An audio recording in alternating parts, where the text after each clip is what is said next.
to Hotel Bar Sessions, the podcast where three philosophers sit down at the end of a long conference day to chop it up at the hotel bar, which, as we all know, is where the real philosophy happens. Welcome back to another episode of Hotel Bar Sessions. I'm Rick Lee.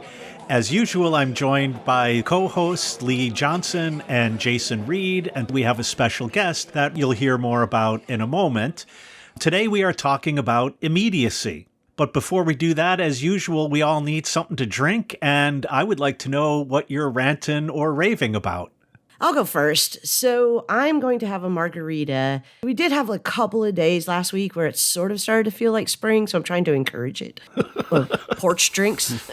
But I am ranting today, and I am ranting about text messages in film and TV. I can't read them. I'm just going to be honest. Like, it's either too fast or it's at a weird angle or the print is not big enough. It drives me crazy. And I do think that there are ways that they can make this easier. I think, for example, the BBC series Sherlock did a really good job of incorporating text messages into the film. But the easiest way to fix this is just put the text message in the subtitles. We've all got the subtitles on, right? Like, there's no reason for us to not just have whatever is in the text message in the subtitles.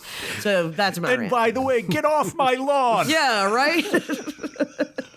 Jason, what about you?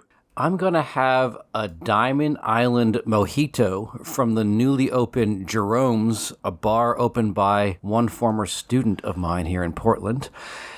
And I am going to rave about the new Inquiry.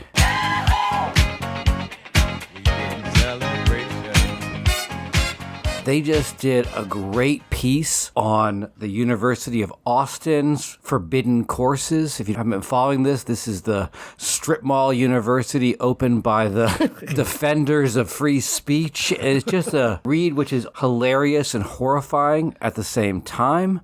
You know, we've all been making jokes about this thing, but they actually sent someone to take the course.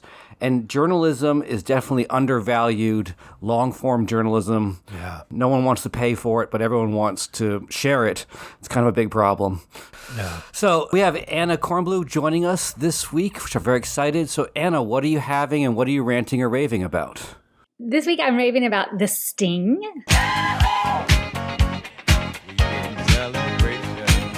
I love to recommend movies or books. I think it's great for people to have enthusiasms that they can share. And this movie, 1973, Crucial Year, with Robert Redford and Paul Newman, is one of those films that really makes the labor of filmmaking a part of its structure and its plot.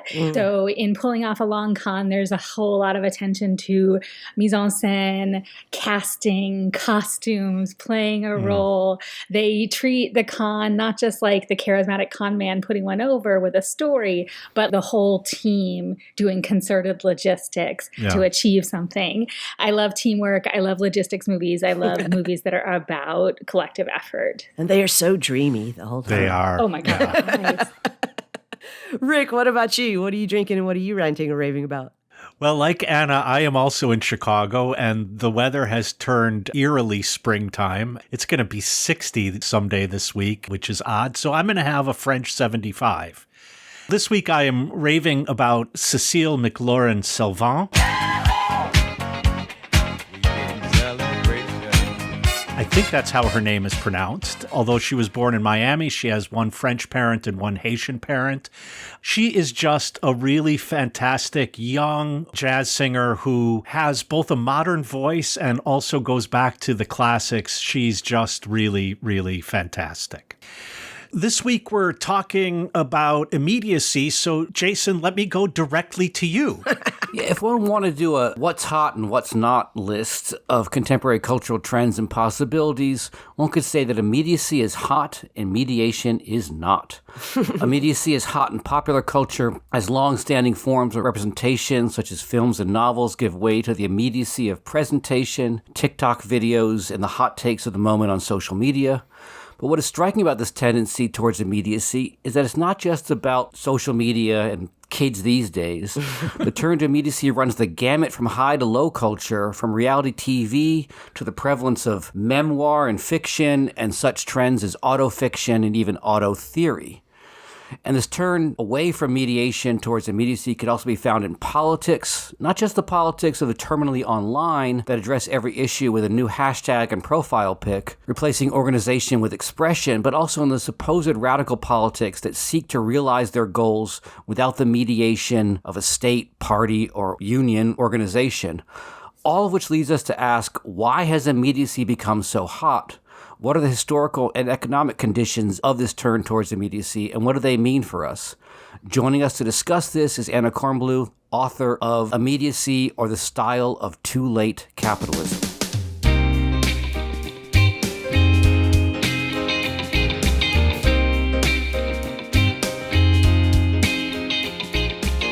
So the natural place to begin is to get a sense of what we mean when we talk about immediacy as a general cultural style.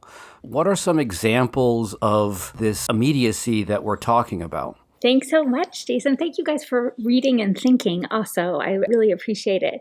So if the general style, as you started to say, is this kind of pressure on or crushing of mediation, this negation of mediation or emptying it out, it has examples and manifestations on both the consumer side and the producer side, that we have a limitless thirst, it seems, appetite for encountering the real right here, right now, viscerally affecting stuff. And also that artisans, cultural producers, creative types have a drive to style their own representation as merely presentation, as authentic, as producing that encounter with the real stuff, and as emanative or manifestive.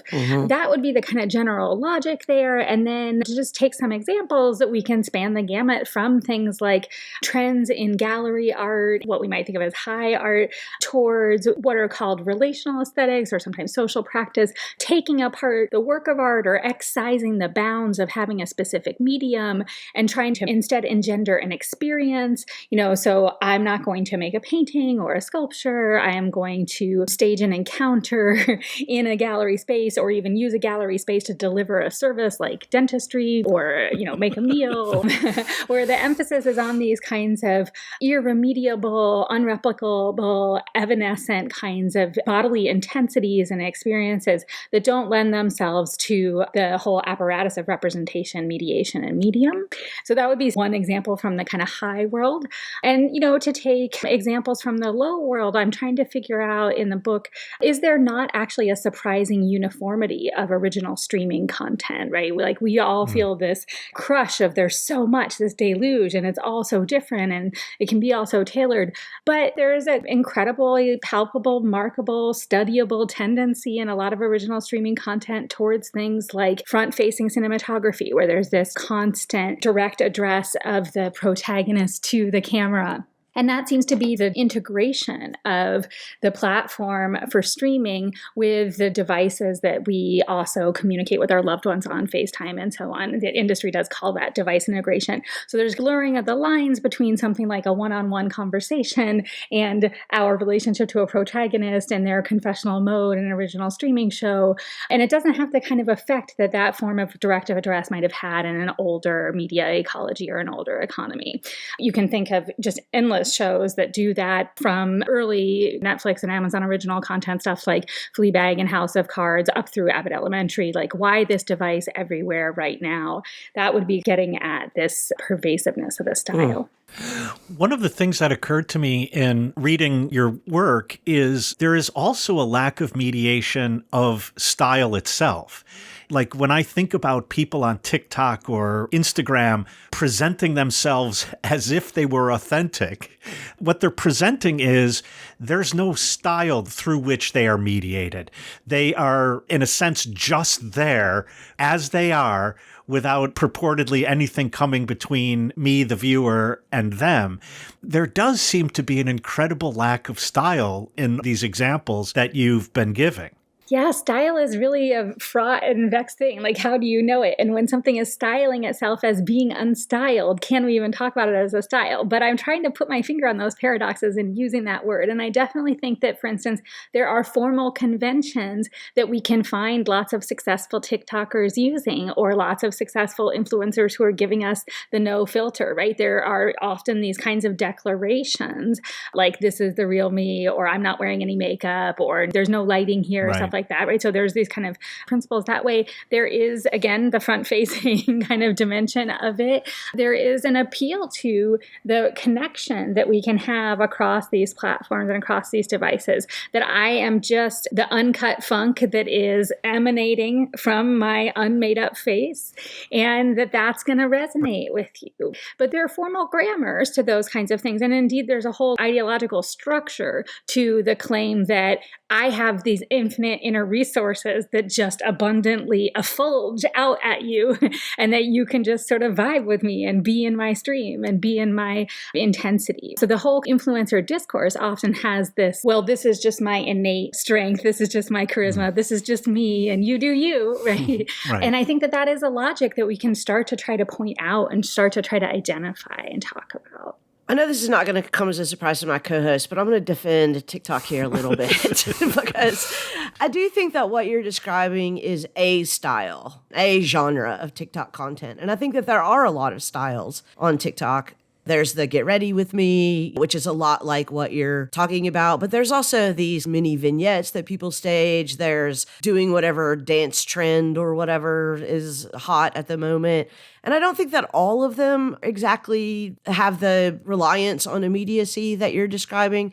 So I'm trying to speak on behalf of my low culture listeners out there to really get at what it is that you're objecting to. Is it just the fact that this content on streaming platforms in particular, like TikTok, Instagram, Facebook Reels, etc., that there is an overwhelming attention to exactly the genre that you're describing, the front-facing, or what Rick called faux authentic, which is a weird thing to say, but faux authentic presentation that acts as if we're just in the same room and nothing is mediating this?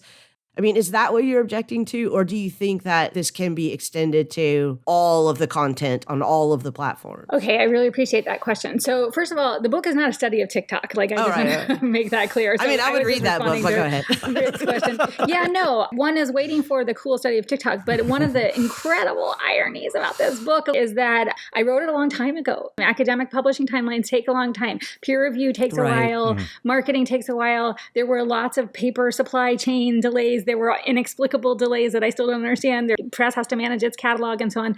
So I have a few references to TikTok in the book, but it really is the case that the incredible explosion of it in usage was coming into being and clockable in the book, but not a thing that, like, the emergent genres of it or so on were things that I was really spending a lot of time analyzing, because I finished writing the book years ago. So just to be clear about that. Yeah. Now, as a secondary thing, I am not objecting to TikTok, and I'm not objecting even to this style so much as I'm trying to understand it. Mm-hmm. I feel like there's a project that is before us of trying to make sense of the present, and that there is, to me, this really remarkable consistency across something like the prevalent modes of TikTok that we've just enumerated, the prevalent genres, with other kinds of high culture. I'm a very low culture person. I've written all of my books about mass cultural objects. Like, I am pro low culture. It's not that at all. There is something that feels to me palpable about a dominant way of according value to aesthetic or anti-aesthetic, non-representation, and something about the rhyme across different media who are all invested in rejecting their medium specificity. And I'm trying to understand that. I'm trying to contextualize that. I'm trying to historicize that. I'm trying to offer something like a causal account of it. So it's an interpretive work of positing a category. And then there is a evaluative dimension to that, because I do think there is room still, even amid our terrible crisis-strewn landscape, for substantive, texturized, complicated representations that own their status as representations, that don't make claims to be unmediated, and that are doing the work of constructing shared meaning, shared experiences, shared images, shared narrative, shared stories, and that there's political value to that kind of work and aesthetic value to that kind of work. So the level of judgment, as it were, the level of objection is to especially the proponents of the style and prophets of the style who think that it's the only strategy appropriate to our chrysogenic moment, because I actually just think that's really misguided aesthetically and politically. Yeah. But it's not a rejection of TikTok, and it's not to say that there aren't people who are using media apparatuses for interesting purposes. Both here on the podcast and also in your book, you use the phrase immediacy crushes mediation. And I'm wondering, is that in fact the case, or does it hide it?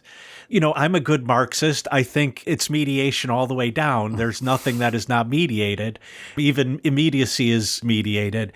I could see then that there would be problems, and I'd like to turn, I mean, not now, but eventually in this conversation, to some of the social and political problems that arise from it. But I'm wondering, is there a crushing of mediation or just a covering over? I think that's a great question. And you led with, I'm a Marxist, so I think everything is mediated, right? I'm a Marxist, so I think there are some causes when there are dominant formations. I think that if there's something discernible as a logic of the present or as a cultural style in our dominant monoculture or mass culture, that has structural origination, that has contradictions in our relations of production that are being modulated there. So when I say crushing, I am thinking about the grind of our, human hamster wheel culture that sets these premiums on instantaneity, same-day shipping, direct access, on-demand delivery, instantaneous fulfillment, and so on. Those are economic, logistical, macro kinds of forces that I think are crushing the workers who are doing that stuff and are creating this basis for the rejection of mediation. People are wanting to present as their avant-garde origination, that they're going to hide mediation or that they're going to empty it out. Like a lot of the high artists that I'm considering, whether they're fiction writers or theorists or performance artists or so on, they understand themselves to be doing something innovative and radical in their militant rejection of fictionality or their militant rejection of the structured artwork. I am trying to situate that voluntarism within a network of causes. I think what you just did there is going to be helpful for our listeners. So I want to point it out and maybe give you an opportunity to say a little bit more about this. But you really did articulate the two different senses of immediacy. One sense, of course, is not mediated, but the other sense is right now, in a hurry. Right. So conversationally, colloquially, we think of immediacy as speed or haste or fastness. And there is a temporality to what I'm trying to catalog, and that's definitely pertinent. But that hurry or that speed or that lack of a horizon and that consuming quality of the present, that seems to me to extend out for a variety of reasons into this general negation. There is this way that we think, oh, everything's an emergency, so we have no time. Poets saying, like, we can't write metaphors about climate crisis, or nobody should be making fictions anymore because the world is ending, or so on. These are earnest declarations, but they're taking their logic too much from the causes of the crisis. If our situation of, say, climate crisis is largely caused by this intensified circulatory economy that we were just starting to talk about in terms of the speed of exchange, the speed of movement of goods, rather than even the expansion of production of goods. If that largely tracks with the acceleration of fossil fuel consumption in catastrophic ways, you can't borrow your strategy from those masters' tools. You can't say, well, if industry is doing disintermediation and industry is speeding everything up, then my strategy against it is going to be to cut out all the representation or to cut out all the mediation, because disintermediation is their term for that. Does that make a little bit more sense? It does, but I almost never do this on the podcast, but I'm just going to say why. Why? If the speeding up of everything is causing this mediation or disintermediation, I'm not quite sure what the term you is, then you can't respond to it with the same thing. Why not? I think it fails the bar of strategy. It's a tactic. You can see where people get it. And again, it's often very earnestly adapted. But strategy requires a little bit of getting out of the immersive quality and the imminent conjuncture and trying to take some perspective on it, trying to make some meaning out of it, trying to think about where you want to go in the future and have goals and collate people and articulate them together and construct them together. And just because everything is shit doesn't mean that we don't have an obligation to try to make it less shitty. And we need shared meanings, shared representations, shared visions, shared jokes, and shared art, and so on. In order to do that, we can't just use the strategy of shearing and evacuation and emptying out and vitiation, because it will atomize us and it will leave us with no meaning.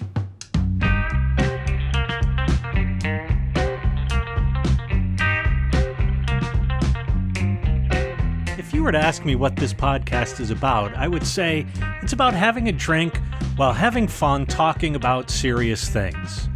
But the drinks we have, and also the server space we use, cost us money. You can help keep this podcast independent and perhaps more importantly, ad-free by signing up at patreon.com/hotelbarsessions. For less than the cost of a mild night of drinking per month, you'll be helping to defray many costs of our podcast, and you're saving us from having to start our own cult or MMA. If you'd prefer to make a one-time donation, or several of them, gosh, make it a daily donation. Just visit our website at hotelbarpodcast.com, and there you'll find links to support us through Venmo, PayPal, or Cash App. As always, we really appreciate your listening, and we really appreciate your helping us to keep pouring wisdom one conversation at a time.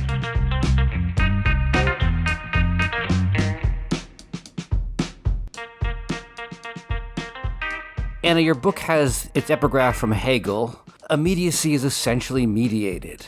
I'm interested in talking about some of the mediations of immediacy and the economic conditions that drive this demand to be present and in the moment and constantly producing. I'm sort of thinking about the way in which everyone who produces something, culturally speaking, artist, writer, comedian, etc., finds themselves not able to retreat into work and then emerge when a new work comes out, but to have some kind of constant active presence, right? You have to tweet to promote the book, and you have to tweet to promote the art, and you have to produce videos to produce the music. What drives this thing to be ever present rather than this more cyclical economy of you produce and then you fade into the background while working on something?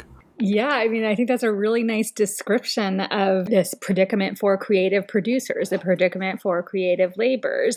What it means industrially that an author can't just write their book, but they have to promote. And they can't just get a book contract on the basis of their book, but they have to have gotten it on the basis of their social media following. That is not just a thing to be deplored about, like our demand for personality or making the job harder or so on. It is a thing that is about the industrial reorganization of the publishing industry, the industrial reorganization of public education, the industrial reorganization of journalism. So we have a winnowing of opportunities for average people to become creative or cultural producers or professionals. And we have a constant barrage of media expectations that make it seem like it's the fault of individuals that those opportunities have been narrowed. But this is what deindustrialization looks like. This is what the contraction of the macroeconomy looks like in the G7s. Industries are de-skilled, downsized, workers are expelled from them. There used to be a thing called publicists for presses. There may still be in some presses publicists, but it's really the author's job as a devolution of that professional opportunity for the publicist, who is now probably some like freelancer who themselves only got the job promoting for the press because they have a big Twitter following. These are economic conditions that we have to understand as about the shifting in the G7 economies after the 70s that have been profoundly exacerbated by digital transformations and responses to financial crises in the 21st century. That we're on a different side historically of those crises in, 2020 cultural production than we are in 1980 cultural production.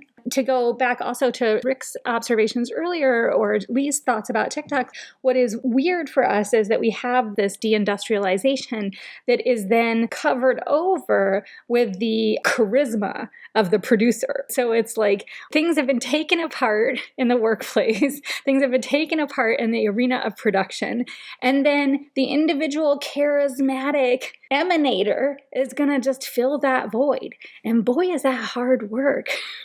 It's so exhausting. This seems to dovetail nicely with, let's say, more recent phase of capitalism that one might call the neoliberal phase.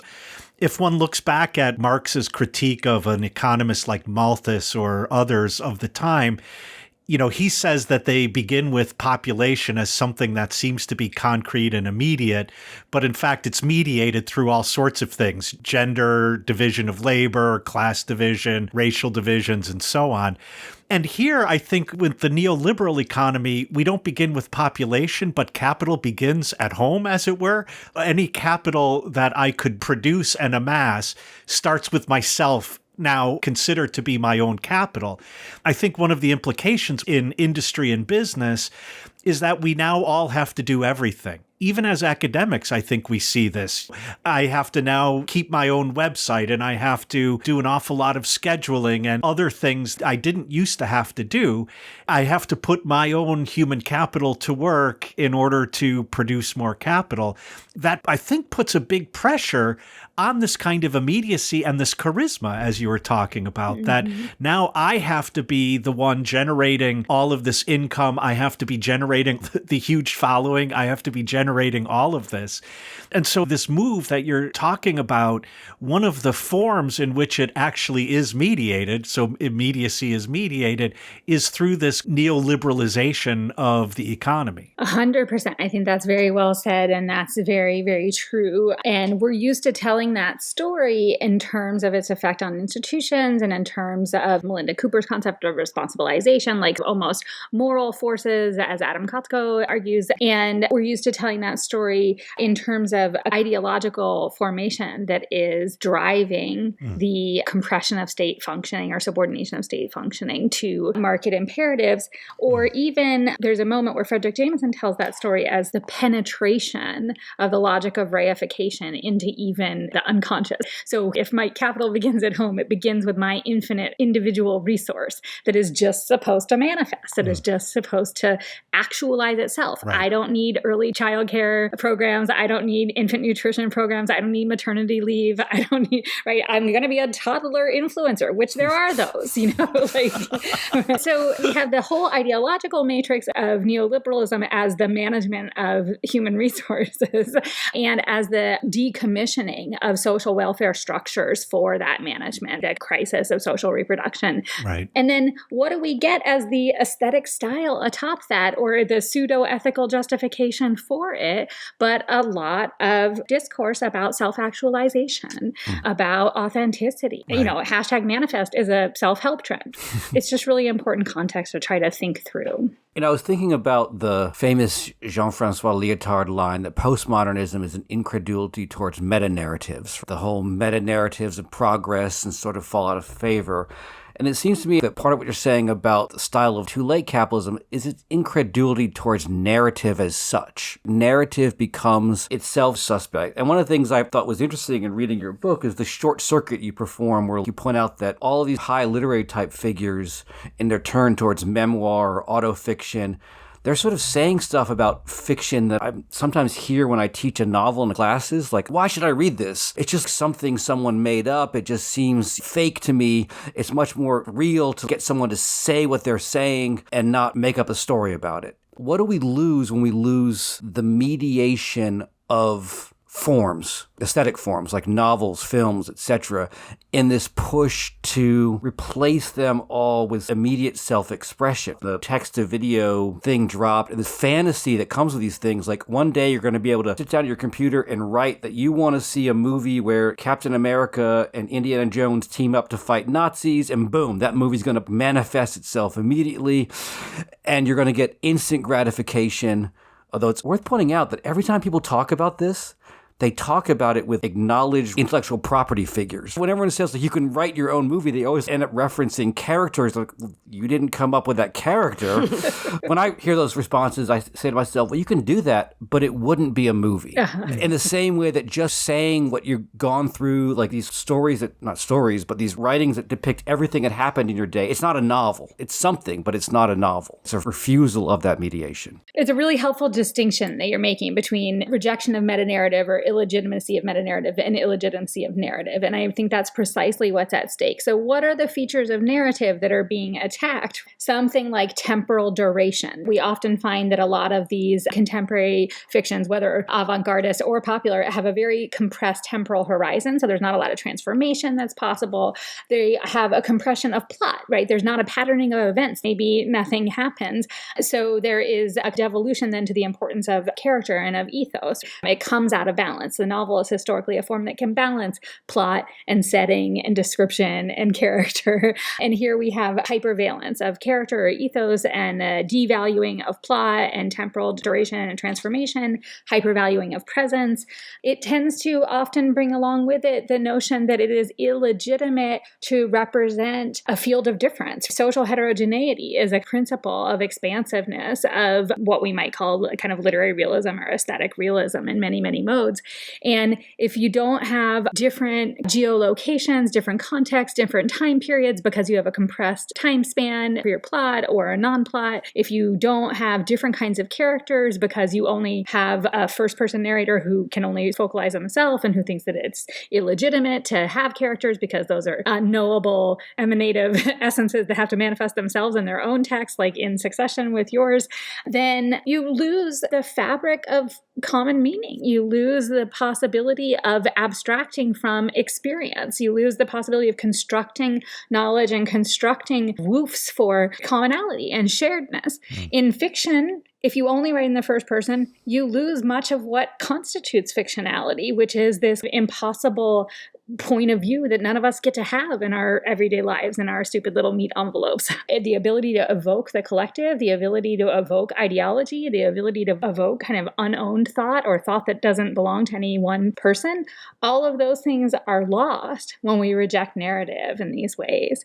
You might also say on the consumer side that what's lost is our engaging protractedly or intensely with things that are demanding. Narrative takes time to read. It requires contemplation. Dickens and Forster, they always suggest that fiction poses questions like, what's the connection between these two things, right? An author is interested in these different settings and these different kinds of people and putting them all together. Or what does this theme have to do with this set of metaphors, right? You have to do that work of integrating the connective tissue or sussing it out when you read. And that's different from a rapid uptake, non-narrative, personality evanescent aesthetic that has very short sentences or doesn't even attain paragraphs, where there's just this scrolling capacity that is appealed to rather than the contemplative one. You're pointing to something that Hegel points out in relation to this question of immediacy, and that is that what is immediate, or maybe what presents itself as immediate, doesn't present its own truth along with that. When something is just there as given, our ability, you use the term knowledge, our ability to come to have knowledge about it, to figure out how it happened, what it means, what it's about, what it's doing to us, what its possibilities are. We can't get any of that without mediation. This is something I learned from Hegel. You're pointing out an interesting feature when it then comes to aesthetics. You know, as Aristotle says, art is mimesis. One would think that this imitation is a falsification, but what he's arguing is, in fact, That's the only way that art can tell a truth that doesn't show itself on its face. And so, in a sense, when we're only there with immediacy, we're running the risk of only being there with what is false. Because as Hegel says, even false appearances form a part of reality. I think that's a really good point about mediation, that mediation tells the truth in the guise of a lie, as I think Lacan and Nietzsche and many others say, right, that it discloses mediation to us. And if we have aesthetic forms that reject mediation or that insist that they are not mediated, we lose that disclosive property. We lose the ability to think about the multiplicity of levels or how representations are constructed, and they aren't all that is there, what their determinations are, what their mediations are. So it's something like the critical capacity of aesthetics that is being stamped out in the pursuit of this style that I'm really worried about. I can see the criticism that the presentation of, we'll just pick artworks as immediate, can often be a kind of spoon feeding, like spoon feeding literally baby food to audiences who don't understand the theorization of it, the genre, the meta narrative, etc. I can understand that criticism. However, I do also think sometimes that criticism sells the audience members short. Some of these immediate forms of entertainment, art, narrative, whatever, what some of them do by presenting themselves as knowable, like sense certainty is knowable or something, present themselves actually as an opportunity for the audience to reflect on what genre is, what is the meta narrative here, et cetera, et cetera. I'm thinking in particular of Marina Abramovich's performance piece, The Artist, where she sits in this gallery and just allows the audience, I guess, to sit down across the table from her and just stare into one another's faces. Now, on the one hand, that seems like the perfect representation of the kind of immediacy that you're talking about.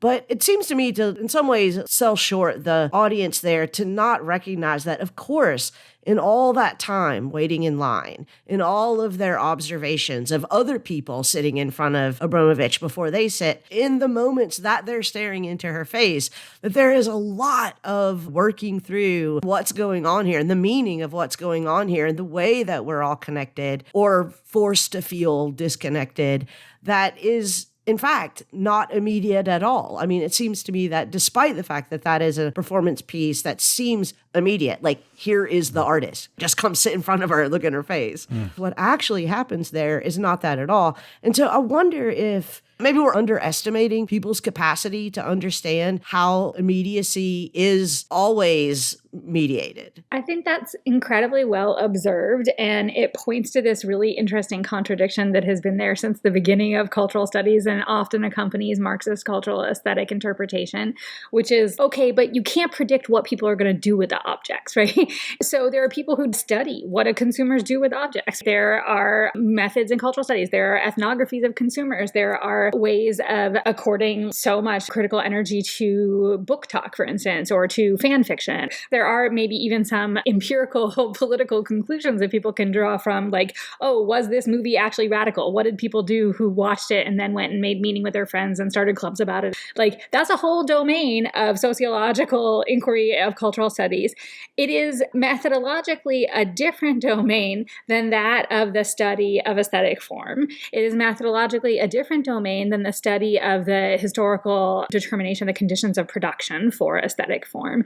And I don't think that either one or the other is more legitimate. I just think that there are possibilities for critical knowledge to be the drawing of conclusion about how a work was put together or what is going on within the form of a work or within its conditions of emergence, which are different from the inconclusive cultural studies model of, well, maybe 30 years from now, we can say that people who consume Michelle Obama's memoir are going to start a feminist revolution or something like that. The horizon of the knowledge and the level of the claims is different. I don't mean to be, short shrifting consumers. It's like a different epistemic enterprise. And it's one that I think as a rift happens a lot in Marxist cultural studies, but that I am on the side of the thinking of the poetics of social forms. I'm on the side of thinking about the conditions the production of cultural objects and less on the consumption side. If that starts to get an answer to you, I don't mean it to be, oh, everybody's a bad consumer. I definitely am more worried about the bad producers than the bad consumers. And more than even making that valuation of, oh, this is not good art or something, I'm just interested in trying to situate things like, why do we see these patterns and commonalities across these different modes at this, historical conjuncture? Part of your response to Lee's question reminds me a little bit of one of the main takeaways that at least I have from Adorno's thinking about aesthetics. And here I'm thinking about his essay in the culture industry more than aesthetic theory or other texts. But one of the jobs that the production of culture does is it reconciles the consumer to their lot in life as labor. It regiments our free time in ways that mimic the factory floor. It individualizes us in ways that industry has been separating and individualizing us. And it helps us adjust to what otherwise are conditions that would give rise to something like revolution or at least a strike. And so I hear you saying a little bit that we don't know how the consumer can take it, but at least one thing we can say is that these objects produce a situation that is the same situation that the consumer is facing in their everyday life, in their working life, and as labor.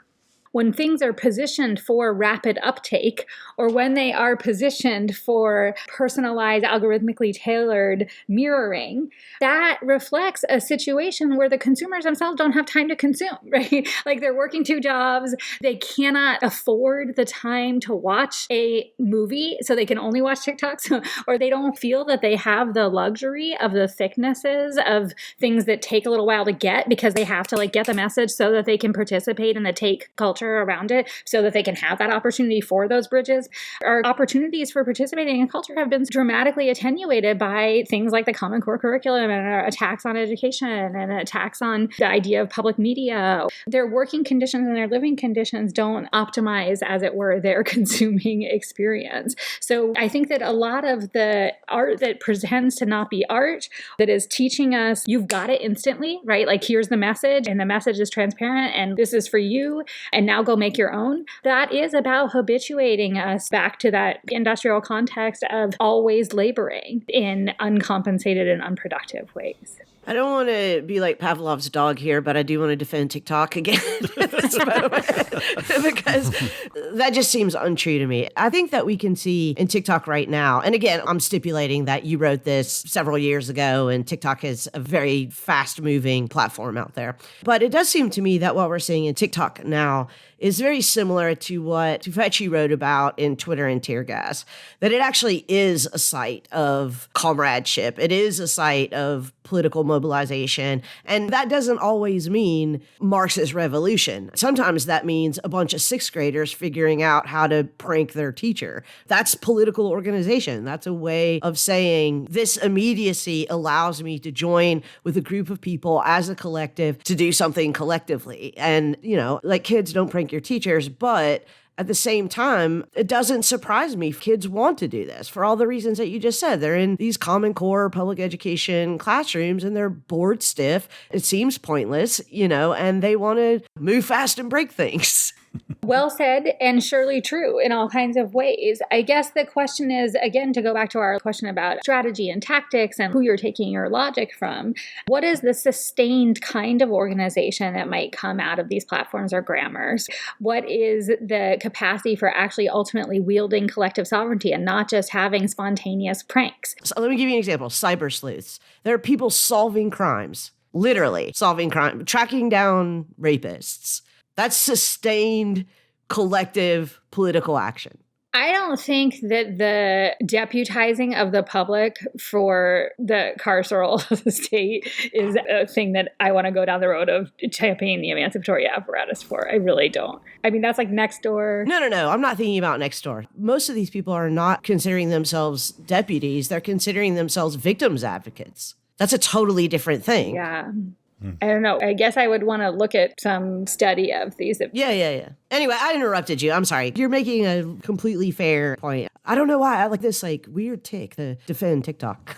No, it's totally okay. And again, it's not a book against TikTok, right? It's what are the grammars of it? And if one gets together politically for a specific moment through one of these technological opportunities, how can you sustain that moment? How can you have temporal duration when TikTok is a minute long, right? So there's a certain kind of incompatibility between some of what we might need to actually practice collective sovereignty in repetitive, boring, scaled, organized ways, and the logics of the temporal evanescence and the charismatic, spontaneous authenticity of these platforms.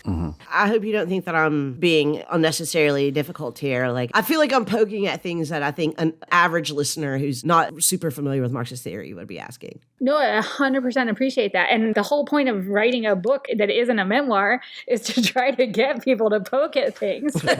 I'm hazarding some frameworks and concepts and explanations. And if you want to argue with them, great. Yeah. Right. I think that's a good point in the sense that part of the issue with memoir and so on is it's ultimately unpokeable. You can't argue with that. So even though people can have a critical stance towards these things, they don't invite them. In their presentation of the immediacy of a reaction, you can't say to someone, you didn't react that way because they did. And there's a strange authority there that makes it difficult to engage in any critical discussion. Yeah, I think that's something that I'm extremely concerned about in the anti-conceptual tendencies in the anti-theory chapter. Auto theory is only one part of anti-theory, but if we have, the unpokeability and self-authorization of this is my experience. This is my human capital that is just shimmeringly intransitive and unconnected to anything else. And it's not here to make relation. It's not here to make ideas. It's not here to scale up. Then it's unimpeachable, but it's unengageable. And the only thing that anybody can do is mirror it, right? Okay, well, here's mine. Oh, what did your book inspire me to do? But go get my own memoir contract, right? It's not about higher order integrations. It's not about making knowledge. It's not about making teams or making unions or making relations. So this will be the time for Lee to say, okay, but surely somebody who reads memoir text might themselves not only write their memoir, but have meetings with other people about let's be this group together. That's probably true. But one of the things that I'm just trying to track is the difference between how a critical, autobiographical, or memoir-esque text works in the 70s versus how it works now, when there are different conditions for producing knowledge in the university, different conditions for publishing, when there are different economic valuations of the personal mode. I think we should ask something of theory and knowledge workers and cultural workers that is about integrating, connecting, making frameworks, making categories, making ideas, and not just iterative succession of unremediable intensities. Again, because I think that logic is too close to the algorithmic situation of our data economy.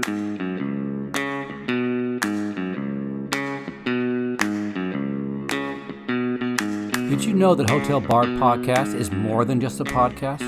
We are a fully online cross-brand synergy platform of content creation. Actually, that's not true. Those words are meaningless. But you can follow us on the app formerly known as Twitter at Hotel Bar Podcast. There you can find the handles of all the co-hosts as well. You can follow us all or pick your favorite. If by the time you hear this, Elon Musk has burned down the servers to collect the insurance, you can also find us on Facebook or YouTube. Just look for Hotel Bar Sessions. Wherever you find us on social media, you can contact us with ideas, complaints, and questions. You can also email us anytime at hotelbarpodcast@gmail.com or visit our interactive page at hotelbarpodcast.com. No matter how you get in contact with us, we're always glad to hear from you.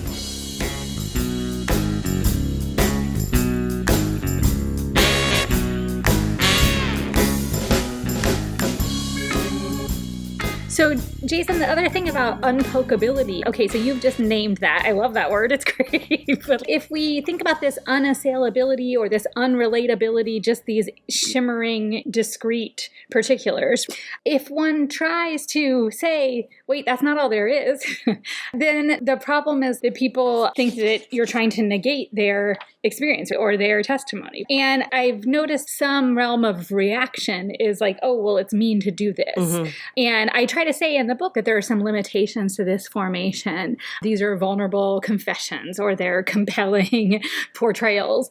People don't take effort to contextualize this criticism from a woman necessarily because they especially expect that I would propagate the same mode and not do mean things. I don't consider it mean to contextualize, to try to connect to other modes and to other conditions. I think part of the question is, how do we think ourselves as situated in a historical moment while constantly trying to transform that moment? Like, I recognize some of myself in this description, especially some of your discussion of what people are trying to do with theory. There's this passage in your book when you say, in this way, auto theory must be seen as an efflux of a context in which theorists with fair labor conditions like tenure encounter their dire lack of peer audience, and theorists without fair labor conditions hustle for crossover appeal to eke out a living. And I guess I'm named in the first part of that. I'm in the second. And I feel like I'm constantly trying to think about what it means to write in a situation where you can't count on producing the same sort of audience. With the dismantling of humanities programs across the board and so on, you write a book about Spinoza and Marx that talks about Breaking Bad, which I did. And you try to find new ways to connect. And in some sense, I find myself named by that, but unlike some people who reacted to that passage or similar passages, I don't find myself really called out by it. I just am asking this question: how do you produce forms of mediation and reflection in an environment of immediacy? I mean, you can tell yourself, and all the social media activity is oriented towards the book, and people read the book, they'll reflect and think, but I'm not sure if that's possible if part of what's happening is there's a very immediate response to this thought about immediacy. Yeah, I think that's a totally crucial question. It absolutely tortured me while I was writing the book. You know, it seems like it's a move you can't make to say, let's do more mediation. And it's a move you can't make when your profession has been systematically dismantled. So the people who have the opportunity to, in their workplace, engage with ideas like this are being winnowed as a body, right? Who is it for if there have been already multiple generations of would-be intellectuals expelled from the profession in terms of any secure positions? Many of them are still in the profession in insecure positions. Are they out there wanting to consume ideas, wanting to be connected, but their working conditions make it so that, no, they're not going to read the book. They're just going to read somebody's Facebook rant and somebody else's sub rant or somebody's nasty tweet or whatever. And that's going to make them feel as if, oh, I got that book. And there's an authentic problem of they're teaching a 4-4 load at 3 different schools. And how do they have time to read things? And, oh, I read that mean grad student's tweet, and so now I know that I shouldn't spend my time with this. And we need criticism to filter and sieve for us because we don't have infinite time. I want people to argue with the book, but I would really like them to have read it before they're nasty about it on social media. That's a tall order, Anna. And can I just say for Dave, a 4-4 load is teaching 4 courses each semester over 2 semesters. Right. So 4-4 refers to a teaching load. Dave is my brother-in-law who is a listener. We have to explain inside baseball. Hi, Dave. I didn't mean to be inside baseball. 4-4 would generally correspond to schools that are less research intensive. So faculty are spending more of their time teaching and less of their time reading and writing, even though those things should go together. I'm sorry, Dave. So how do you produce forms of mediation in an environment of immediacy? The thing I'm left with is I'm just going to try to formulate this category. I'm going to try to offer some examples. I'm going to try to explain it, offer some account of its cause. I'm going to try to offer counterexamples. There are exhortations in the book, and maybe it will provoke some things or poke some things for some people. But I don't have a lot of consolation that it's going to do anything. You know, like I finished writing this book before I spent an entire year bargaining my faculty union contract and helping with our faculty strike strike and the work that I did writing the language in that contract, more people will have their lives affected by that writing than anything I'll ever do, no matter how well the book sells or doesn't. But that doesn't mean that I don't want to be equipped with or emboldened by an interpretation of the predicament of the style and the culture of immediacy when I recommend that people do unionize or that they do engage in these repetitive structures like the organizing chat, like the script that you need to have your talks over and over again, or to circle back to, sorry, that's corporate lingo, but to follow up over and over again on bringing your people in and making your connections. And then like doing all the work on how should this policy be phrased so that somebody's life is actually better in the workplace. That is mediating work. And the disdain for unions that we might often have on the left, and hopefully that's transforming a little bit recently, but is anathema to that repetitive work, that mediated thickening of those genres. So organize your workplace. That's where the book ends, with cultural workers who are doing that stuff. We won't get a better style until we have better working conditions. That's definitely true. I could not possibly agree with you more on that. I suppose I would just say, though, that we also need the charismatic person on the soapbox giving me a 1-minute speech. Yeah.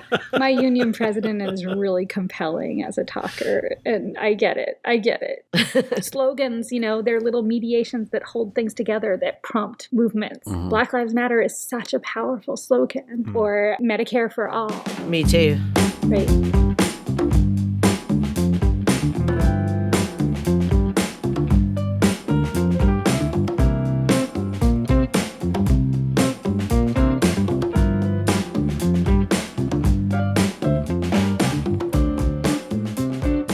Unfortunately, our bartender is giving us a last call. He said we have to get out of here immediately. I want to give everybody a chance for last thoughts. Rick?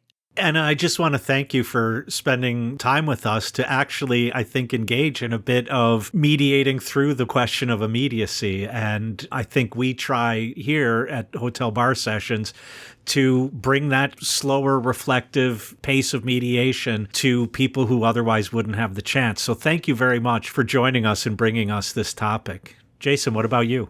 We didn't get to talk about this, but I'm wondering if some of the turn towards immediacy is an effect of the hyper meta things that came before. And if we're seeing a dialectic unfold and maybe a third thing is going to emerge when people get tired of immediacy as instant gratification, and we don't know what that third thing is yet. It's not going to be meta. It's not going to be immediate, but it's going to be the synthesis of a sort. So look for that coming soon, hopefully. I mean, on that synthesis note, I think one of the things that's funny in the book is if we're no longer in postmodernism, when did it end? Or what are the things that are the same and what are the things that are different? There's all kinds of ways that immediacy is merely an intensification of postmodernism, but precisely on this rejection of the meta, rejection of the hyper, rejection of mediation, and instead of the waning of affect, we have a waxing of affect. There are all kinds of ways that we are, I think, decidedly in something that's not postmodernism. So will immediacy last as long as postmodernism? How long are you going to be waiting for the synthesis? I don't know. The conditions of capitalist extremity or circulation intensity that set both the horizon for postmodernism and for immediacy, are those going to change anytime soon? I don't know. I definitely think that we're moving more towards slurry in the AI era. I mean, we spent time thinking about TikTok, but AI is the other thing. The launch of ChatGPT happened after the book was finished. So what is it that we're moving toward in terms of just soup and diluted nonsense formats that we're immersed in and that don't have organizing ballast or don't help us make sense of the world? I'm not sure that something better than immediacy is coming. I love the synthesis, but I don't know. Well, I want to echo Jason and Rick's thanks. We don't often have guests on the podcast who are naming a moment, giving a name to the present. And you've really given us two to think about here, immediacy and Too Late Capitalism. I think both of those are really helpful. I want to encourage everybody to go out and buy the book. Again, Immediacy, or the Style of Too Late Capitalism. And yeah, feel free to tweet at us immediately and let us know what you think about it. If I could say one more thing, I'm sorry, I meant to say this earlier, but I love that you guys do this. I love the idea of the conversation and the collaborative nature of the meaning making that goes on in a conversational podcast in a hotel bar. Like the luxurious sense of just sitting around having ideas together is so, so special. And it's super work for you guys, but it's really nice to have that model of podcasting out there. So thank you for doing it. Well, you're welcome back. We'll save your stool for you. All right, everybody. I'll see you next time. Take care. Bye.